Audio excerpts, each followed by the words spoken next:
doesn't know you, can you introduce yourself, your name, your title, and what you're best known for in the blockchain space? Sure. So my current title is I'm the CEO and founder of Decentral. We're the makers of Jaxx, the blockchain wallet interface. And I guess the best known thing probably is what I do with Jaxx, but also that I co-founded Ethereum. Okay, cool.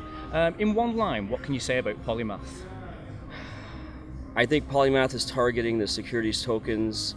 That's going to be, they're looking to be the platform for all these security tokens that are emerging. That people are saying, let's instead of saying we're not going to worry about the securities or regulations, let's actually create platforms that other people can actually build real securities on top of it. So it was something that I worked closely with Trevor on at the start, and kind of helped him to create the idea and start saying, let's create a platform that others can actually do things on top of it, so you don't have to worry about the regulatory stuff yourself. Let's build a platform and that you can have everybody else worrying about creating the security tokens on top of your stuff. So I think it's definitely an interesting niche that is going to be huge this year. I'm invested in them, and yeah, they're killing it right now. Yeah. Just going on a little bit from there, can you tell us a little bit more about yourself and your involvement with Polymath? Yeah, so as I said, I invested. I've known Trevor since 2012.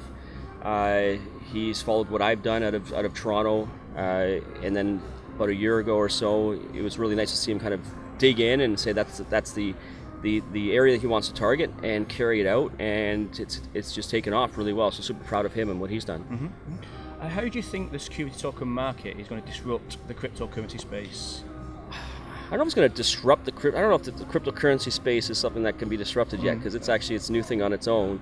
It's just going to be another element or another sector that people can start using to maybe create something that's more compliant, or to focus on something that people know will be regulated, and they're actually trying to get a head start and try to create something of value that people can actually create real securities on top of cryptocurrency platforms. Okay.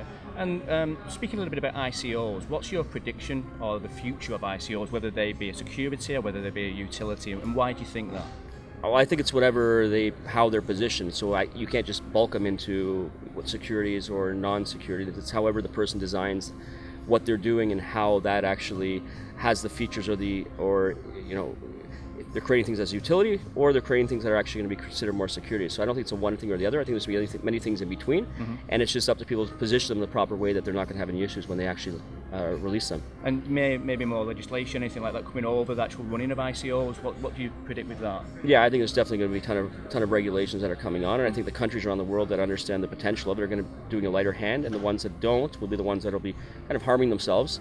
And this gives opportunity for areas, regions such as the Caribbean, that's trying to step up and fill that gap, trying to see what other sectors they can get into aside from tourism, and they're embracing it and saying we're going to be the ones that are going to be championing this. And I think that'll put pressure on a lot of the leading countries or the first world countries to say, hey, we better be very cautious with what we do, because it's not just about regulating everything, it's about saying we could really be shooting ourselves in the foot if we don't do things properly, don't encourage entrepreneurs, don't encourage these great ways of raising capital. And they got to be very, very cautious. So I don't think it's just saying it's going to be all regulations. It'll be trying to find that perfect balance between ensuring the issues that the regulators are concerned about, with also advancing technology and new disruptive things that'll create value and create sectors and create jobs. Very cool. Thank you. And lastly, how do you think securities on the blockchain will change finance on Wall Street?